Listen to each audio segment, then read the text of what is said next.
Okay, welcome back again mga idol. Welcome back naman sa ating YouTube channel mga idol.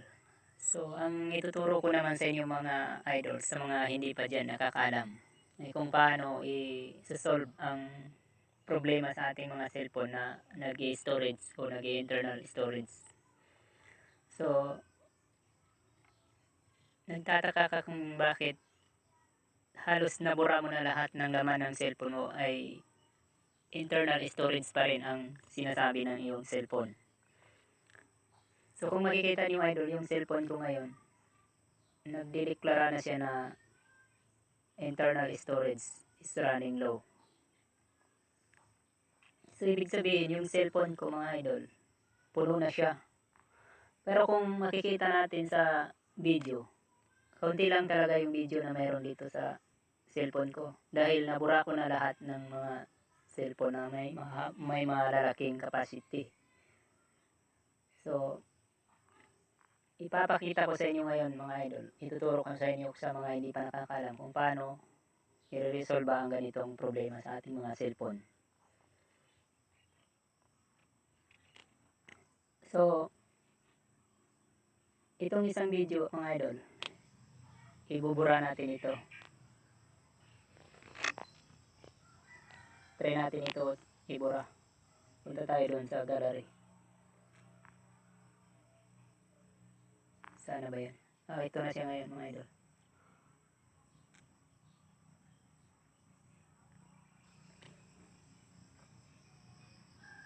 So, ibubura natin itong video na ito mga idol para malaman natin kung maalis ba yung internal storage ng ating mga cellphone. Kasi puno na nga yung cellphone. So, babawasan natin yung mga video. So, ang file size ng video na ito mga idol ay nasa 398 megabytes. So, i-delete natin siya. Okay, so makikita niyo mga idol, nandyan pa rin yung internal storage. Internal storage is running low pa rin. So, magdi-delete pa tayo ng ibang video. So, punta tayo sa gallery. So, itong screen record ko ang i-delete natin mga idol. So, titingnan natin ang capacity ng video na ito mga idol. So, nasa 0.98 gig yung laki ng file size ng video na ito mga idol. So, buburahin din natin ito para matanggal yung internal storage ng cellphone natin kasi puno na yung internal storage ng ating cellphone. So, i-delete natin.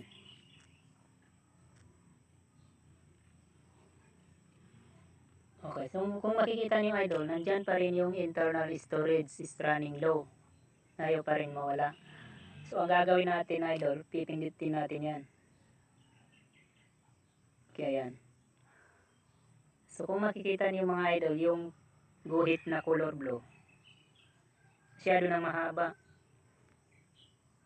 So, yung 64 gig na total ng storage ng ating cellphone ay kaunti na lang talaga ang natira. 60.39 gig use na.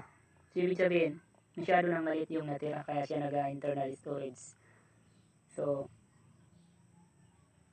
paano ito malulutas mga idol?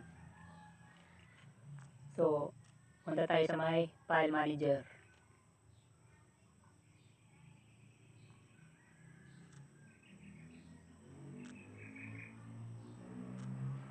Punta tayo sa file manager. So, kung makikita niyo yung phone storage na may guhit color yellow, pindutin natin yung clean up. Ayan.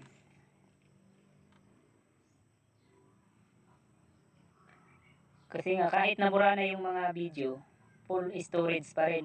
Full storage pa rin yung phone natin. So, ang gagawin lang natin mga idol para mawala yung full storage ay punta tayo sa video cleaner. Punta tayo sa my video cleaner. Teka, balik natin para madali nyung masundan. So, pwede kayo magdaan dito sa internal storage is running. Ayan. So, pwede rin kayo magdaan doon sa file manager. Then sa file manager, punta lang kayo sa may video player. Ayan. So nandito yung mga video na na-delete natin. Para bang parang sa kung sa computer pa, mayroon siyang parang recycle bin. Na kung saan yung dinilit mo na file is doon nalalagay sa recycle bin. Ibig sabihin, hindi pa rin siya nawawala, nandun pa rin, pwede mo pang mahanap. So ito yung mga na-delete ko na video, mga idol, masyadong marami. Kaya pala siya hindi mawala yung internal storage niya. Dahil nandito pa rin yung mga video na na-delete ko na. So ito yung i-delete natin ulit. I-permanently delete natin ito mga idol para mawala yung internal storage sa ating mga cellphone. Ito yun. So yung dinelete ko kanina, yung dalawang video, ito yun siya. Ayan. Pero doon sa gallery mga idol or doon sa video, wala na siya. Wala na. Ilan na lang yung video na natira. Doon sa gallery naman, ganun pa rin. Halos wala ng video na natira. So, punta natin doon.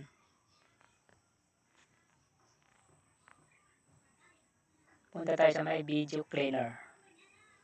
And then, punta tayo sa recently deleted. Ayan. So, makikita niyo yung kabuuan ng recently deleted. Nasa 37.50 gig mga idol. So 40 items siya. So punta tayo dyan din. I-select all natin lahat ito mga idol. Select all. Ayan. Then delete 40 items. Delete natin. Ayan. Tingnan natin kung mawala itong internal storage. Delete 40 videos. Verify it's you. Ilalagay lang natin yung fingerprint natin or yung password natin. Ayan. 40 videos deleted. Okay yan. So, wala na yung nasa recently video deleted. So, i-refresh lang natin yung cellphone natin.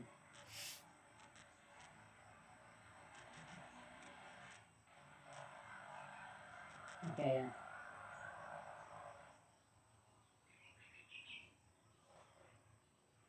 Scanning.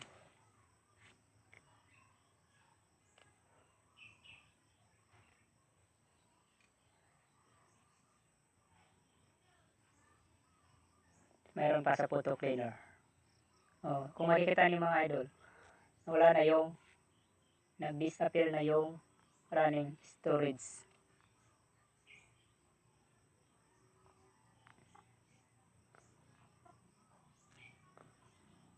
Wala na yung internal storage is running mga idol. So, punta tayo sa file manager para makita natin. Okay yan. So, kung makikita niyo, hindi na nag-abot ng kalahati yung yellow sa phone storage natin mga idol. Kanina, maliit lang masyado yung natira sa phone storage natin. So, ganun lang kasimple mga idol. So, huwag kayong malungkot kung internal storage yung cellphone nyo tapos nabura nyo na lahat ng mga video, mga files, tapos hindi pa rin mawala yung internal storage nya. So, punta lang kayo doon sa may video cleaner para i-delete niyo ng permanently delete yung mga recently deleted kasi hindi pa yun na-delete na hindi pa siya permanently na na-delete. Nasa recycle bin lang ng inyong mga cellphone. So, puntaan nyo lang doon para i-permanently delete ninyo. So, ganun lang kasimple mga idol. Sa mga may problema sa cellphone na internal storage. Ganito lang gawin nyo. So, maraming salamat sa panonood mga idol. Kung bago ka pa lang sa channel na ito, sana huwag mong kalimutang mag-subscribe at i-hit yung notification bell para lagi kang updated sa mga bagong video. Maraming salamat again.